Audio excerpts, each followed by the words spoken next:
సూర్యాపేట జిల్లా నడిగూడ మండలం కోదాడలో ఈ నెల 18న నిర్వహించే ఎంపీ ఎన్నికల ప్రచార సభను విజయవంతం చేయాలని కోరిన కాంగ్రెస్ పార్టీ ఉత్తమ్ కుమార్ రెడ్డి. సూర్యాపేట జిల్లా నడిగూడ మండలం కోదాడలో 18న నిర్వహించే ఎంపీ ఎన్నికల ప్రచార సభను విజయవంతం చేయాలని కోరిన కాంగ్రెస్ పార్టీ ఉత్తమ్ కుమార్ ఈ రోజు నడిగూడెంలో కొట్లకోటయ్య ఫంక్షన్ హాల్లో కార్యకర్తల సమావేశం నిర్వహించారు. ఈ సమావేశంలో నీటిపారుదల మరియు పౌర సరఫరా శాఖ మంత్రి ఉత్తమ్ కుమార్ రెడ్డి మాట్లాడుతూ ఎంపీ ఎన్నికలలో నల్గొండ పార్లమెంట్ అభ్యర్థి రఘువీర్ రెడ్డిని భారీ మెజార్టీతో గెలిపించాలని కోరారు. నడిగూడెం మండలంలో 1994 నుండి మీరందరూ కూడా కుటుంబ సభ్యులుగా మాతో వ్యవహరించారని అన్నారు. 5 ఏళ్లలో బీజేపీ ప్రభుత్వం ఏమీ చేయలేకపోగా చట్టపరంగా రావాల్సిన వాటిని కూడా విస్మరించారని అన్నారు. పార్లమెంట్ ఎన్నికల తర్వాత బీఆర్ఎస్ పార్టీ మనుగడ కష్టమే అని అన్నారు. రేషన్ బియ్యం అక్రమ వ్యాపారం చేస్తే సహించేది లేదని, వారిపై కఠిన చర్యలు తప్పవని హెచ్చరించారు. ఈ కార్యక్రమంలో పౌర సరఫరా శాఖ మంత్రి ఉత్తమ్ కుమార్ రెడ్డి, ఎమ్మెల్యే పద్మావతి ముఖ్య అతిథులుగా హాజరయ్యారు. మీరు అందరూ కోఆపరేట్ చేయాలి. మీ ఊళ్ళో అందరూ చెప్పాలి. రేషన్ బియ్యం ప్రభుత్వం చాలా ప్రభుత్వం ఎవరు మనమే. మార్కెట్ కమిటీ చైర్మన్ గారు రండమ్మా. మరి ప్రభుత్వం అంటే మనమే. మన సొమ్ముతో మనం 39 రూపాయల కిలో బియ్యం కొనుగోలు చేసి మార్కెట్లో ఉచితంగా బియ్యం ఇవ్వబడుతుంది. దాంట్లో అక్రమ వ్యాపారం అంటే సహించేదే లేదు, కఠిన చర్యలు తప్పవు. మీరు కూడా కోఆపరేట్ చేయాలి. మీకు ఎవరన్నా ఈ ఇల్లీగల్ పీడిఎస్ రేషన్ రైస్ చేస్తుంటే మీరు నాకు కానీ మా కార్యాలయానికి తెలియజేయండి. మేము తప్పనిసరిగా మేము యాక్షన్ తీసి అవన్నీ ఆపించేసేయాలి. ఇప్పుడు ఈ ధాన్యం కొనుగోలు విషయం కూడా మన మంత్రివర్యులు మన ఉత్తమ్ కుమార్ రెడ్డి గారు ఇప్పుడు వచ్చేసారి వారికి స్వాగతం సుస్వాగతం పలుకుతా ఉంది. మోపీ మండల పార్టీ అధ్యక్షులు సంతోష్ గారు, ఎంపీపీలు, జెడ్పీటీసీలు, వేదిక మీద పెద్దలందరూ, లక్ష్మణ్ రెడ్డి గారు, శాసనసభ్యురాలు పద్మావతి గారు, మరి నేను పేరు మర్చిపోతే మర్చిపోవద్దు. అది పెద్దలు రామరాజు గారు, నలపాటి శ్రీని గారు, గురువారెడ్డి గారు, బోల్డ్ వెంకటేశ్వర్లు గారు, కిరణ్ భాయ్ గారు, మరి సమావేశం కోదాడలో తేగబాబు ఫంక్షన్ హాల్ పక్కన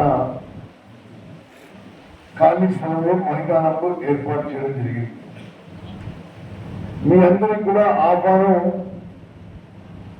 సాయంత్రం 5 గంటలకి హాజరు కావాల్సిందిగా విజ్ఞప్తి చేస్తున్నాను. అంటే సాయంత్రం పెట్టుకుంటే పొద్దున పూట చాలా ఎండగా ఉండి కూర్చొని కోలార్ కాన్స్టిట్యున్సీలో ఎన్నికల ప్రచార సభతో మన ఎన్నికల ప్రచారం మొదలు పెట్టుకుంటున్నాం. మన పార్లమెంట్ అభ్యర్థి కుంజూరు రఘువీరారెడ్డి గారు, జయారెడ్డి గారి కొడుకు, మరి ఈ పార్లమెంట్ నియోజకవర్గం సంబంధించిన బయట నియోజకవర్గాల నుంచి కూడా మంత్రులు నీడు వస్తుందంట. 5:30 to 6:30 మాక్సిమం 7 గంటల వరకు మీటింగ్ ముగించేస్తాం. వచ్చిన వాళ్ళందరూ కూడా భోజనాల కార్యక్రమం కూడా ఏర్పాటు చేయడం జరుగుతుంది.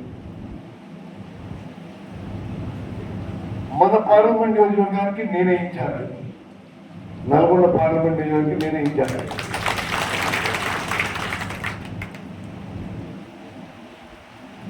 మనం ఈ పార్లమెంట్ నియోజకవర్గంలో ఈ ప్రచార కార్యక్రమాల్లో మరి ఇప్పటివరకు మొన్న దేవరకొండ అయింది, ఈరోజు మిర్యాల కూడా, 18వ తారీఖు కోదాడ, 19 సూర్యాపేట, ఆ తర్వాత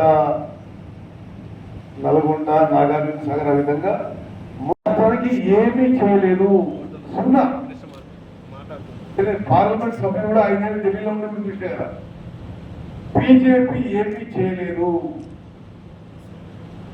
చేయకపోగా మనకి చట్టపరంగా రావాల్సిన విషయాలుగా విస్మరించారు. తెలంగాణ ఏర్పాటు చేసిన ఆంధ్రప్రదేశ్ రీఆర్గనైజేషన్ యాక్ట్ 2014లో తెలంగాణకి కాజీపేటలో రైల్వే కోచ్ ఫ్యాక్టరీ ఇవ్వాలనుంది. అదేవిధంగా బయ్యారంలో స్టీల్ ఫ్యాక్టరీ కట్టాలనుంది. కేంద్ర ప్రభుత్వం నిధులతో ఒక సెంట్రల్ ట్రైబల్ యూనివర్సిటీ కట్టాలనుంది. సెంట్రల్ ట్రైబల్ యూనివర్సిటీ విషయంలో ఎంత తెలంగాణకి వ్యతిరేకంగా ప్రవర్తించిన మోదీ ప్రభుత్వం ఆంధ్రాలో నిధులిచ్చి కట్టి పూర్తి స్థాయిలో ఆంధ్రాలో కేంద్ర గిరిజన విశ్వవిద్యాలయం నడుస్తుంది. తెలంగాణలో బిల్డింగ్ కూడా ఇంకా కన్స్ట్రక్షన్ పూర్తి కాలేదు, ఇంకా మొదలైంది, బడ్జెట్ కేటాయింపు లేదు.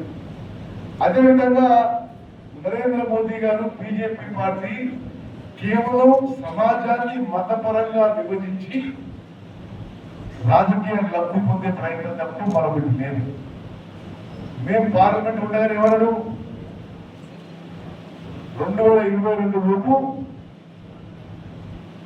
రైతుల ఆదాయం రెట్టింపు చేస్తారని ప్రతిపక్షి డబ్లింగ్ ఆఫ్ ఫార్మర్స్ ఇన్కమ్ చేయలేదు, 0.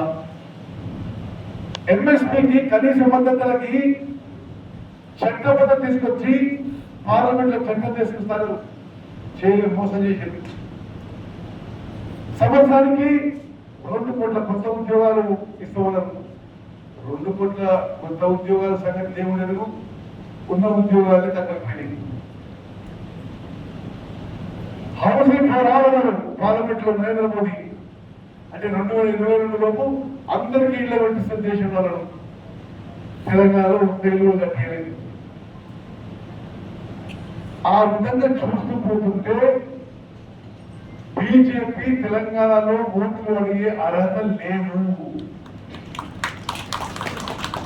దయచేసి మనం ఇంటింటికి చెప్పాలి. టీఆర్ఎస్ పార్టీలో అయిపోయింది. దాని గురించి మనం విమర్శించే మన శ్వాస వేస్ట్ చేసుకోవద్దు. ఇక వాళ్ళు ఎంత బతుకున్నా ఏదో చివరి ప్రాణంలో ఉన్నారు. ఈ పార్లమెంట్ ఎన్నికల తర్వాత నల్గొండ పార్లమెంట్ నియోజకవర్గం నా అదృష్టంగా భావిస్తున్నాను. భారతదేశంలోనే మీలాంటి వీర సైనికులు లక్షలాది మంది ఉన్న గొప్ప కాంగ్రెస్ నియోజకవర్గం. మీ అందరికీ తెలిసిన విషయం ఉండొచ్చు, మొన్న కాంగ్రెస్ సభ్యత్వం చేసినప్పుడు భారతదేశంలోనే మొత్తం అన్ని పార్లమెంట్ నియోజకవర్గాల్లో ఎక్కువ కాంగ్రెస్ సభ్యత్వం చేసింది 4.5 లక్షల జెన్యూన్ యాక్చువల్ సభ్యత్వం చేసింది నల్గొండ పార్లమెంట్ నియోజకవర్గం. మరి నా గురించి, పద్మావతి గారి గురించి మీ అందరికీ తెలుసు. మాకు రాజకీయం అంటే ఇదేదో పైసలు సంపాదించడానికో లేకపోతే అధికారం చెలాయించడానికో అని ఏనాడు మేము భావించలేదు. ప్రత్యేకంగా నల్గొండ మండలంలో 94 నుంచి మీరందరూ కూడా కుటుంబ సభ్యులాగా మరి మాతో వ్యవహరించారు. 30 ఏళ్ల పాటు అంటే అసలు సగం జీవితం, మీ సగం జీవితం కంటే ఎక్కువనే మీ అందరితో కష్ట సుఖాల్లో పాలు పంచుకుంటూ ముందుకు పోయినాం. మీలో చాలా మంది చాలా చిన్న పిల్లలు. 94లో మనం మొదటిసారి ఎమ్మెల్యే ఎలక్షన్ పోటీ చేసినప్పుడు. పనేసియా మెరిడియన్ హాస్పిటల్స్ ప్రతి సామాన్యుడికి అందుబాటులో అంతర్జాతీయ వైద్య ప్రమాణాలతో వైద్యం, 24 గంటల అంబులెన్స్ సర్వీసుతో పాటు అత్యవసర సేవలతో ఏర్పాటైన చికిత్సా విభాగం. మా దగ్గర గుండె సంబంధిత, మూత్రపిండ, కాలేయ, కంటి జబ్బులకు, మోకాళ్ల శస్త్ర చికిత్సతో పాటు కోవిడ్-19, బ్లాక్ ఫంగస్ వంటి వైరస్లకు, అన్ని రకాల ఆరోగ్య సమస్యలకు నమ్మకమైన అత్యాధునిక వైద్య చికిత్సను అందిస్తున్న హాస్పిటల్ పనేసియా మెరిడియన్ హాస్పిటల్స్. మీ ఆరోగ్య సమస్య ఏదైనా ఇప్పుడు పరిష్కారం సాధ్యం. సంపూర్ణ ఆరోగ్యం కోసం సంప్రదించండి panacea meridian hospitals, opposite Bheeramguda కమాన్, RC Puram, Sangareddy district, pin code 502032. సంప్రదించాల్సిన ఫోన్ నెంబర్ 0845524177 మరియు 7893757770.